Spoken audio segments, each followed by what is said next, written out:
தெலுங்கு சினிமாவுல one of the super star அப்படின்னு சொல்லலாம் மகேஷ் பாபுவ. அவரை வச்சு மிக பிரம்மாண்டமான ஒரு படத்தை எடுக்க முடிவு செஞ்சிருக்காரு எஸ் ராஜமௌலி. இந்த படத்துக்கான ஹீரோயினை தான் இப்ப செலக்ட் பண்ணிருக்காங்களாம். இந்த தகவல் வெளியாகி தெலுங்கு சினிமாவுல இப்ப பேசு பொருளா மாறி இருக்கு. ஓகே, என்ன நடந்திருக்கு, அப்படி எந்த ஹீரோயினை கமிட் பண்ணிருக்காங்க அப்படிங்கறத பத்திலாம் டீடைல்டா பார்க்கலாம். தெலுங்கு திரையுலகில முன்னணி நடிகராக இருக்கவர் தான் மகேஷ் பாபு.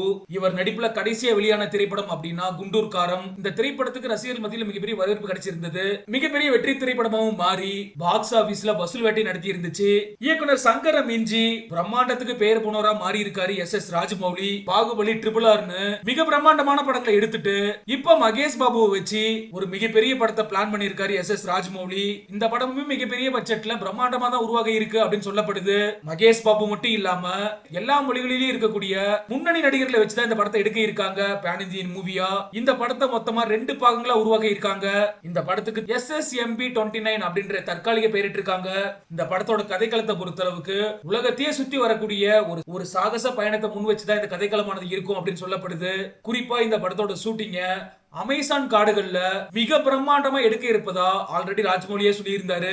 இந்த நிலையில தான் இப்ப இந்த படத்தை பத்தின புதிய அப்டேட்டிங் கிடைச்சிருக்கு. அதாவது இந்த படத்துக்கு கதாநாயகியா பிரியங்கா சோப்ரா கமிட் ஆகி இருக்காங்க அப்படின்ற தகவல் வெளியாகி இருக்கு. அது மட்டும் இல்லாம வில்லன் கதாபாத்திரத்துக்காக மலையாள நடிகரான பிருத்திவிராஜ் கமிட் ஆகி இருக்காரு அப்படின்ற தகவலும் வெளியாகி இருக்கு. ஆல்ரெடி ட்ரிபிள் ஆர் படத்துக்காக இசையமைச்சு ஆஸ்கர் அவார்டை வின் பண்ணவர் தான் MM கீரவாணி.